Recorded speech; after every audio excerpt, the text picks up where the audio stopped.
Hello, Rick here with a Battlestar Galactica vid, as it says in the title, which you probably just read with your eyes. So, I love looking into the legends of fictional universes and overanalyzing and getting deep into the lore of a story. I've already done a video on the Lords of Kobol, which can be found in links, and while researching into the mythos of the real-life Greek gods, I mean the IRL mythology, not like real. Anyway, I started to draw parallels between the characters of the Battlestar universe and the deities of yore. Now, this video is way more speculation and opinion based than the Lords of Kobol video, so I didn't really want to just talk about these points there. But without further ado, let's indulge in some pointless over-analysis of a fictional universe because the real one kinda sucks. With the cycle of time being a key theme of Battlestar Galactica, it stands to reason that events and even characters may mirror themselves.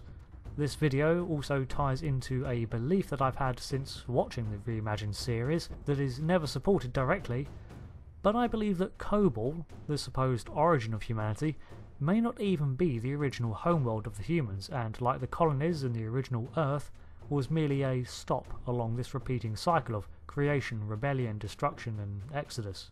We find naturally evolved humans placed on a second Earth in the series finale with no explanation.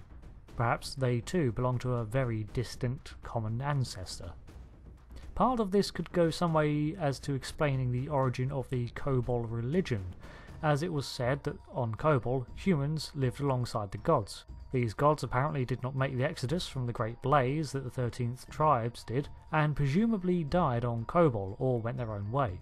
Their mythology is all that's left of them, as upon founding the colonies, the humans lost a lot of their technology and resorted to a more primitive existence, building upon prior knowledge but without the blueprints, as it were.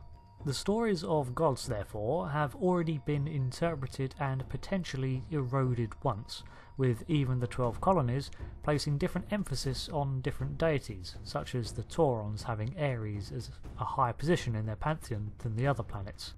Perhaps these deities, Zeus, Hera, Aphrodite and so on, were once real people, key figures in a much earlier exodus to Kobol. This erosion of the truth can be seen in our own world, in real life, but I'm talking about the Earth that we see in the Galactica universe. The planet, shown 150,000 years later at the end of Galactica, is meant to be this planet, and as such, its mythology our own. So it goes with the assumption that the exploits of the Greek gods are further derived from the Lords of Kobol. No doubt tales of the Exodus from the 12 colonies were told by the survivors and retold by their descendants, with the characters and exploits becoming muddled and blurred in an age as all the computers ended up in the sun.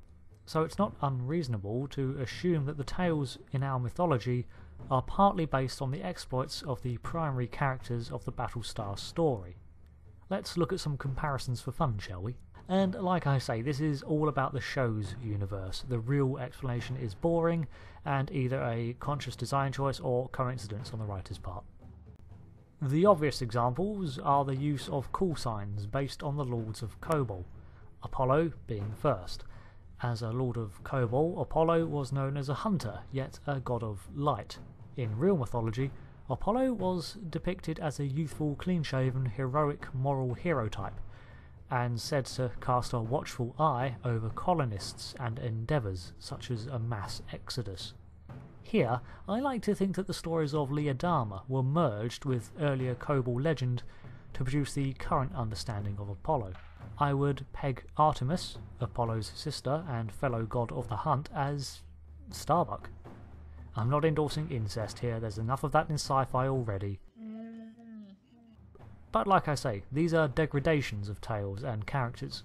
So if you look at the profession of both Lee and Kara, they're Viper pilots, not much of a leap to associate that with hunting really. Artemis in mythology broke the stereotypical mould for women, deliberately defying convention and wearing practical clothing to hunt in. Well, more practical anyway. Starbuck openly refutes authority several times and definitely fits the role of a rebel.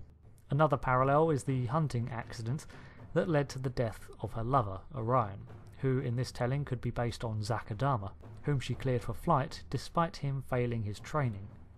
I don't think this mythical story makes itself known in the series, but it could also be a nice explanation as to why Kara prays to Artemis in particular.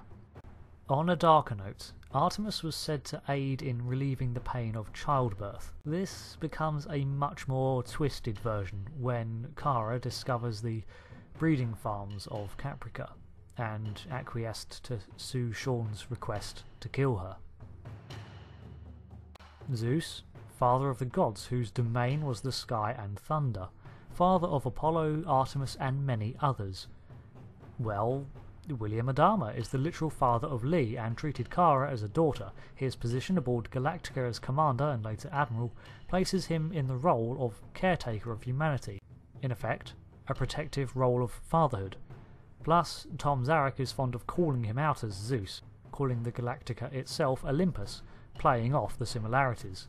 Plus Sky and Thunder makes me think of the Battlestar's high level of artillery. Definitely his domain.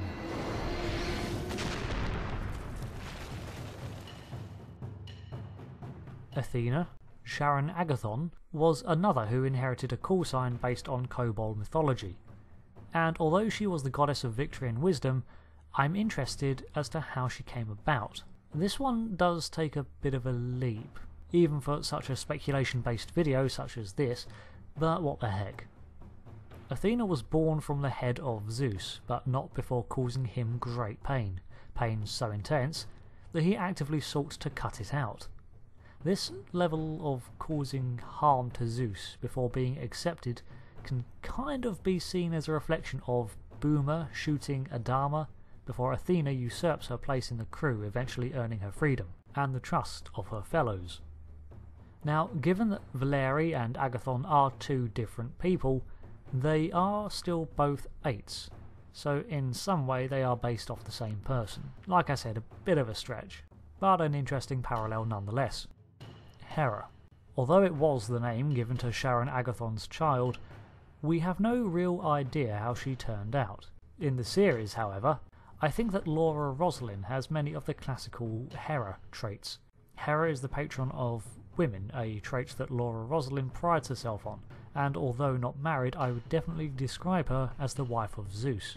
The strongest resemblance I see, however, could be in the kind, maternal nature Hera and Roslin emanate, but with the vengeful spite which they both can bring to bear on people, or toasters, that have wronged them. She switches very easily from an understanding, calming presence into an icy cold demeanour. I can't count the number of scenes where she demonstrates this dramatic change, but some that spring to mind are the spacing of Leoben after promising him sanctuary,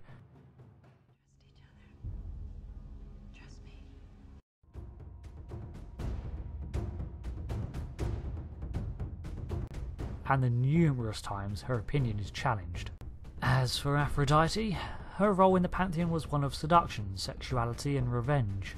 She would often brutally punish those who had wronged her, whilst utilising her beauty to manipulate any who found her attractive. Sounds like the perfect analogy for the entire line of 6s. The comparisons can go on and on, but I'm fully aware that with enough twisting and selective fact-picking that any theory can be justified, so I'm going to leave it there. These are just some similarities, consciously made or not, that I found between the pantheon of lore and the characters on screen, and I like the idea that current-day Greek-Roman mythology has elements of the stories of the Lords of Kobol, blended with the actions and personalities of the characters of Battlestar Galactica. At the end of the day, it doesn't matter, but this is the kind of stuff that runs through my head while I'm watching a series, because I don't know. Thanks for listening to my ramblings. I've been Rick, and until next video, goodbye.